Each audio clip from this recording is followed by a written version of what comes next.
semuanya, kembali lagi di video aku kali ini. Dan kali ini aku akan mewawancarai atau kita akan mendengarkan pengalaman yang akan dibagikan oleh orang di sebelah saya.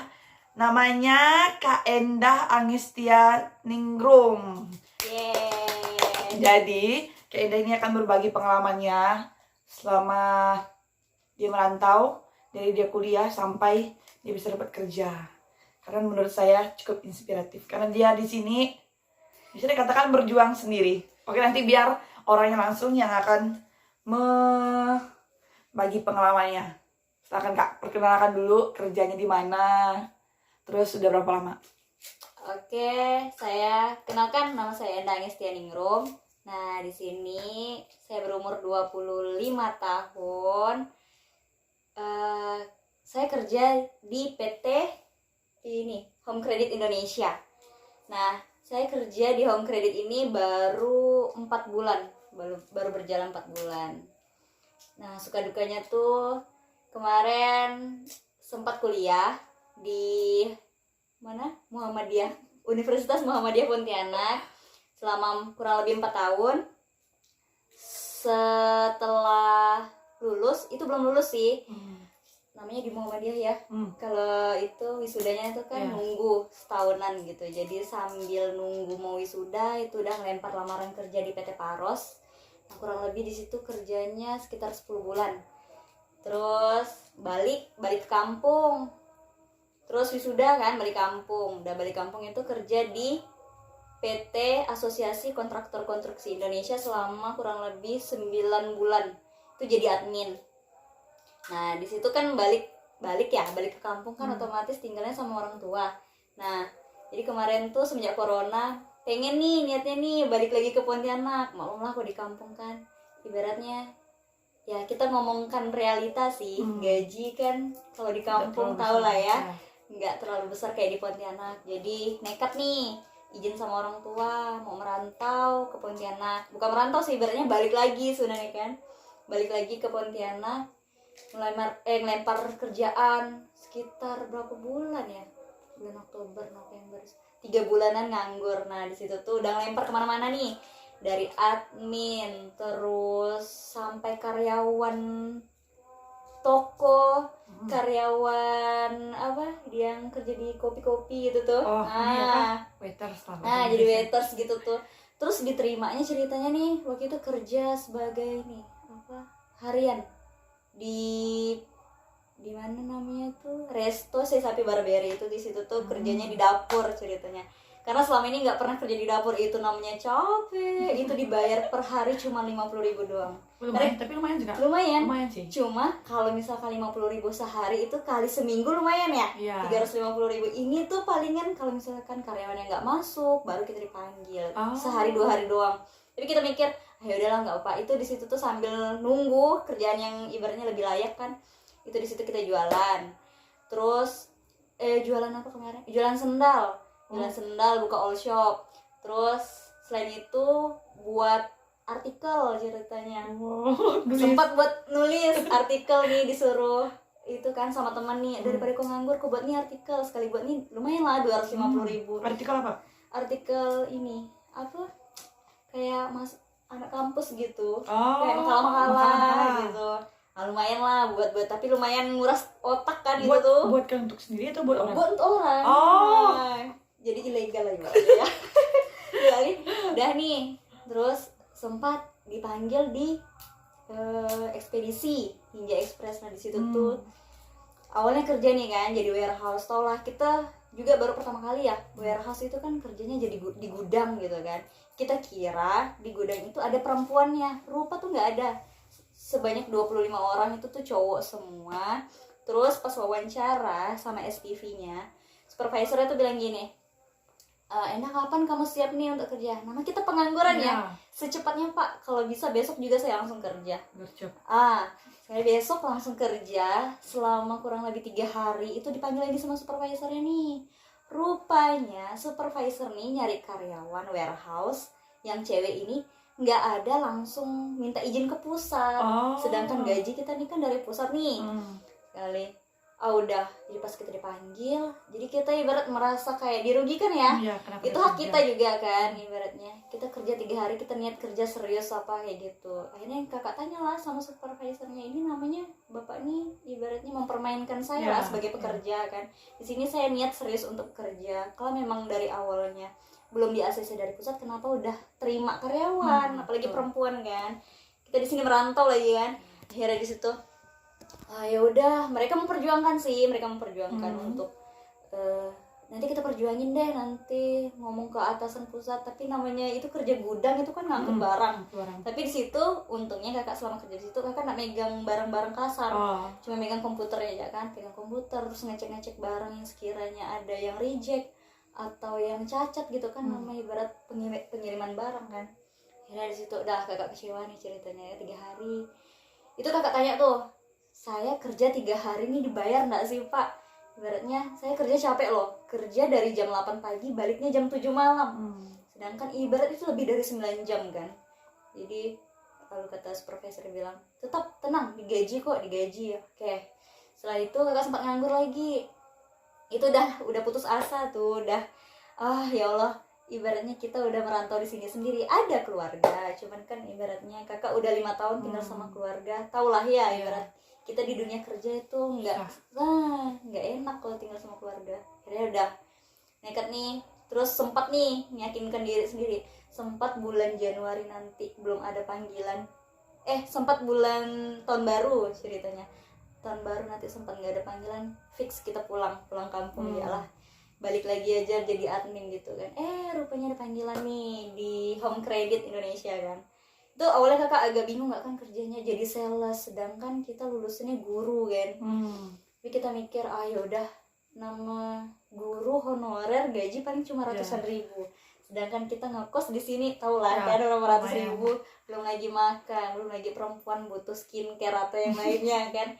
Jadi yaudah kerja aja, jalani sambil ibaratnya nunggu pembukaan tes CPNS gitu. Akhirnya sampai sekarang lah ngenyan jadinya kerja jadi sales. Kakak, kalau misalkan kakak bilang tadi kan banyak kayak yang sempat kerjanya mintanya cowok malah dapat perempuan, sampai gak digaji, terus sampai kakak memutuskan merantau.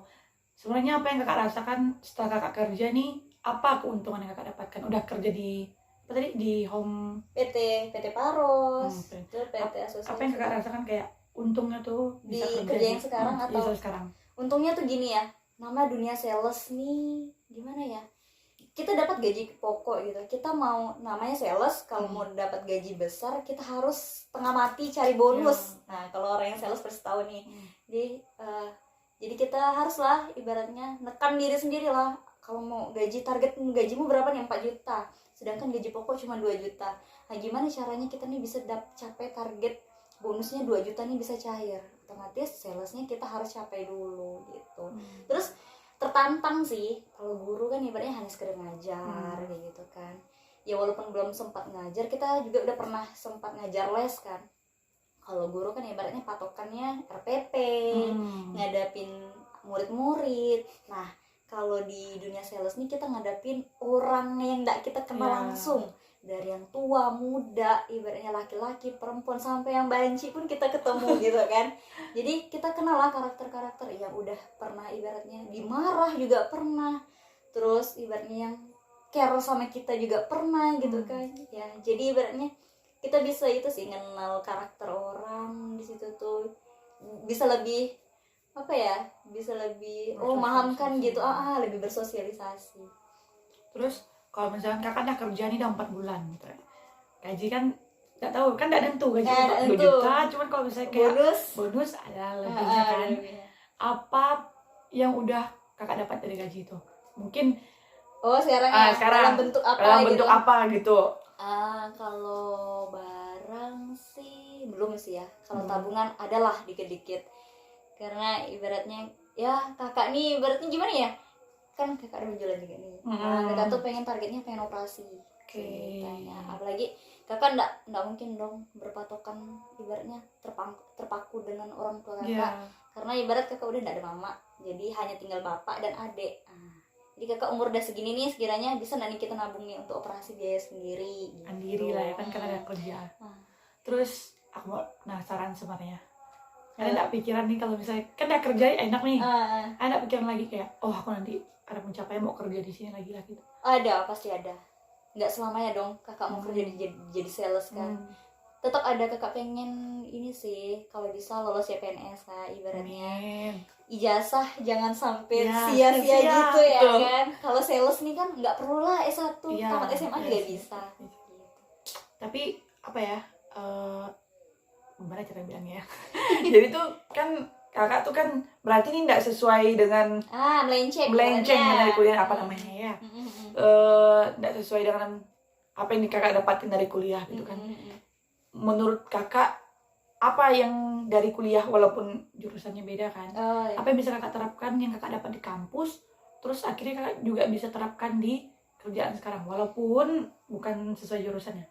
Kalau menurut kakak sih kuliah tuh bukan berarti kita harus jadi itu sih. Nah, ibaratnya kita niat dari awal tuh kan cari ilmu. Jujur kakak dari awal kakak nggak mau, belum suka tuh jadi guru karena pernah kakak bilang gini sama orang tua kakak dari kecil itu di sekolah, TK sekolah, masuk sampai nenek-nenek di sekolah kan. Sempat gitu mikirnya, cuman kita balik lagi, oh mungkin ini udah takdirnya, jalani aja sih, tetap bersyukur lah intinya kan. Ya udah masih banyak orang yang nggak bisa kuliah gitu kan. Jadi yang kakak rasakan sih kalau dari ilmu yang kakak dapatkan tuh ya gimana ya, banyak sih, kadang nggak bisa kakak sebutkan satu-satu. Mungkin misalnya ya nemuin karakter orang, karena kalau di pendidikan itu kan kita disuruh pedagogik, itu tuh namanya kita harus memahami karakter orang, karakter murid. Kita ngajar kan harus memahami karakter murid. Kadang ilmu yang kita sampaikan ke murid ini tidak sesuai, nah mungkin yang kita sampaikan ini cocoknya di murid ini. Itu pendalaman karakter. Terus kalau biologi ini gimana ya, belum ada sih kalau yang di sales gini, soalnya kalau biologi itu kan ilmu alam. Paling karakter ini aja, keguruannya doang sih. Berarti kakak jurusan biologi? Iya, pendidikan biologi. Jauh melenceng jauh sekali dari guru biologi jadi sales sama kredit. Berarti kakak udah sejauh ini sudah berapa kali kakak kerja, maksudnya berapa kali pindah kerjaan? Pertama PT Paros, terus PT Asosiasi Kontraktor. Dua. Itu dihitung nggak tuh yang di ini? Hitung. Oh itu ya. Di mana? Yang kerja 3 hari. Kerja 3 hari itu apa namanya? Di ekspedisi ya. Ninja Express. Iya. Keempat ini sih. Empat ini. Yang buat jurnal hitung. Oh ya. Itu apa namanya? Freelance ya. Freelance. 5, berarti ada 5 kali. Jadi kakak nih selama ini berarti tidak pernah lah kayak misalnya minta kiriman atau gimana karena udah kerja gitu, mandiri. Alhamdulillah, selama dari kakak kuliah sih. Dari kuliah? Dari kuliah kakak ceritanya nih yang muliakan ini keluarga, bukan bapak ceritanya. Jadi selama selesai sidang itu nggak pernah lagi dikirim sama keluarga. Jadi di situ tuh bayar sidang masih keluarga, dan bayar ini wisuda. Bayar wisuda udah duit sendiri, perlengkapan untuk wisuda dari diri sendiri dah. Udah ada nebus ijazah tuh udah pakai duit sendiri dah. Pokok dari sejak itu sampai sekarang alhamdulillah belum pernah sih, belum ada minta lagi. Kalau bisa jangan lagi lah.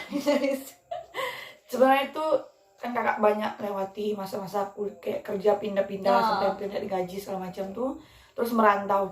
Apa sebenarnya motivasi terbesar kakak sampai kakak mikir kayak wah aku harus kerja nih, padahal perempuan gitu kan, harus merantau gitu, memberanikan diri, wah aku harus kerja di kota orang, harus cari uang.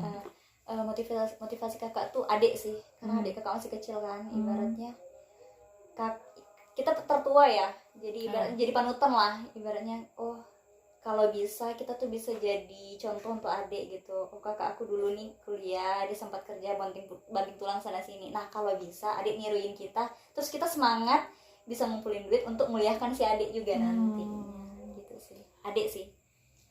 Oke, terus nih yang selanjutnya aku mau nanya, apa tips yang dari kakak, dari pengalaman kakak, apa tips yang bisa kakak kasih buat yang nonton, buat aku juga yang masih kuliah, apa tips supaya bisa mandiri gitu, punya semangat buat cari kerja sendiri, punya semangat untuk membiayai hidup sendiri gitu tanpa harus menyusahkan orang tua. Intinya apa ya, bersyukur terus ingat ya, orang tua kalau udah nggak ada itu rasanya tuh ibarat rumah tuh udah goyang gitu. Jadi kalau bisa sebaik mungkin manfaatkan waktu sama keluarga, terus sebisa mungkin bahagiakan orang tua kalau masih ada kan. Kalau soalnya kalau udah nggak ada orang tua tuh kayak kakak ibaratnya salah satu aja nggak ada itu rasanya kehidupan tuh goyang lah. Kita nih bingung mau berpangku sama siapa nih. Sedangkan sama bapak juga ibaratnya kerjanya, ibarat bapak kakak kerjanya parkir kan. Jadi nggak mungkin selamanya nyusahkan orang tua ya. Jadi sebisa mungkin nih